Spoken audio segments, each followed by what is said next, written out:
ازاي تغير حياتك تماما تحت اي ظرف من الظروف، ازاي انك تنجح في اصعب الظروف. تعال اقولك على عادات هتغير حياتك تماما. اهلا بكم في فيديو جديد. النهاردة هنتكلم عن عادات هتغير حياتنا تماما.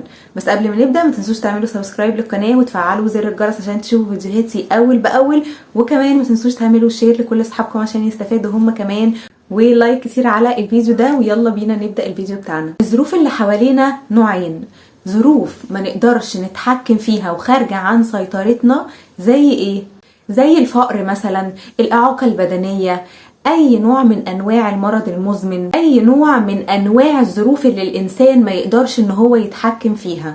تاني حاجة الظروف اللي الإنسان يقدر إن هو يتحكم فيها ويسيطر عليها، زي مثلا التعليم، تطوير الذات، القوة البدنية، تعلم مثلا الحرف وأشياء تانية كتيرة. فلو عايز تصنع فرصتك في الحياة دي رغم كل الظروف، لازم تركز على الظروف اللي تقدر ان انت تتحكم فيها. من الظروف دي هتقدر ان انت تصنع فارق في حياتك. مثال، تخيل ان انت مثلا ما بتعرفش ان انت تتكلم مثلا اللغة الانجليزية وقررت انك تتعلمها، والتعليم هو من ضمن الظروف اللي انت تقدر ان انت تتحكم فيها. فانت لو فتحت الموبايل حاليا ودخلت مثلا على يوتيوب هتتعلم انجليش لمرحلة الاتقان كمان وببلاش. وبعد ما اتعلمت انجليش واتقنته جدا، قررت ان انت تستفيد من الخطوة دي وتشرح في اي منصة من منصات التواصل الاجتماعي، انستجرام، يوتيوب، اي منصة. فانت كده ركزت على الظروف اللي انت تقدر تتحكم فيها اللي هو التعليم، واستفدت منه وغيرت حياتك للافضل بيه. فركز على الظروف اللي تقدر ان انت تتحكم فيها وغيرها وحياتك هتتغير. واوعى تستنى لما الظروف تجبرك انك تتغير بعد فوات الاوان. يعني ما تستناش لما تموت من الجوع عشان تدور على اكل، لكن لو اتحركت قبل ما تجبرك الظروف هتصنع الفرق في حياتك، وهيكون تحركك ده هو تقدم وتطور في حياتك. لكن لو اتحركت بعد ما تجبرك الظروف هتكون فقط محاولة للنجاة. وده الفرق بين انك تبدأ دلوقتي او تبدأ متأخر. وخلي بالك، اوعى تستنى ان الظروف تكون مثالية، لان ده مش هيحصل ابدا. من دلوقتي ابدأ بتغيير حياتك وبالظروف اللي تقدر انك تتحكم فيها. واول الظروف دي واهمها هو عقلك. غيرته وعلمته وطورته واستثمرت فيه، هتفتح لك فرص ملهاش حدود. وزي ما قلت لك مثال بسيط جدا، اللغة الانجليزية بس لو طورت نفسك فيها وتعلمتها من اليوتيوب وببلاش هتفتح لك فرص كتيرة جدا. واي معلومة عامة غير اللغة الانجليزية هتوفر لك خيارات افضل. طب ايه بقى قصة السعادة وازاي السعادة اختيار والحزن اختيار؟ مفيش مرة كده مثلا عدى عليك عامل نظافة دايما حزين وانت طبعا بتقول والله معذور بيشتغل 12 ساعة في اليوم عشان ياخد مبلغ بسيط؟ وبرضه مر عليك عامل تاني لكن دايما فرحان وسعيد. وممكن كمان تكون انت اللي حزين وهو اللي يسعدك. السؤال بقى هنا، ليه الانسان ده مسكين وحزين وده مسكين زيه بس سعيد؟ الإجابة إن ده اختار إن يكون حزين وده اختار إن يكون سعيد. السعادة والحزن اختيار. ومش بنشوف ناس مثلا جالهم مرض مزمن ورغم كده سعداء؟ ليه؟ لأن الحزن اختيار والسعادة اختيار. موضوع متعلق بالظروف اللي تقدر ان انت تتحكم فيها والظروف اللي ما تقدرش تتحكم فيها. تعالى بقى اقولك ازاي انك تختار السعادة. زي ما عندنا نوعين من الظروف، عندنا برضو نوعين من الاشخاص اللي يقدروا ان هم يتعاملوا مع الظروف دي. اول شخص الشخص الانفعالي اللي دايما بيفكر في الظروف اللي ما يقدرش يتحكم فيها، عشان كده هو دايما حزين. وفعلا هو شيء يجيب الحزن. تخيل كده انك دايما تفكر في الظروف اللي انت مش قادر انك تتحكم فيها.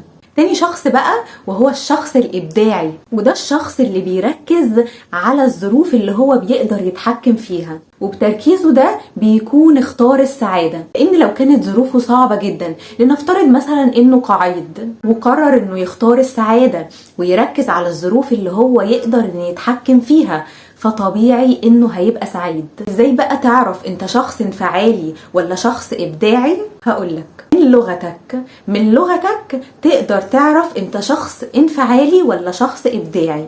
تقدر تعرف انت مركز على الظروف اللي انت تقدر تتحكم فيها ولا الظروف اللي ما تقدرش تتحكم فيها. مثلا لما تسمع نفسك كده بتقول انا مفيش حاجة اقدر في ايدي اعملها، يعني زي ما بيقولوا كده ما باليد حيلة، لما تسمع نفسك بتقول كده يبقى انت كده شخص انفعالي. لكن لو قلت انا هدور على حلول يبقى انت كده شخص ابداعي. واما تسمع نفسك بتقول انا ما اقدرش انجح، انا ما اقدرش اتعلم، انا ما اقدرش اعمل كذا، انا ما اقدرش اخس، انا ما اقدرش، انا ما اقدرش، انا ما اقدرش، يبقى انت كده شخص انفعالي. لكن لو قلت بقى انا ازاي اقدر اعمل ده، ازاي اقدر اتعلم، ازاي اقدر اخس، ازاي اقدر اكسب، ازاي اقدر انجح، ازاي، يبقى انت كده شخص ابداعي. انت كده بتهيئ عقلك وجسمك وبتخليه جاهز انه يتعلم، وهو هيساعدك اصلا في الوصول لحل. ولو قلت انا مش السبب في ده وابتديت ان انت تلوم اشخاص غيرك وترمي السبب على ظروف اللي حواليك،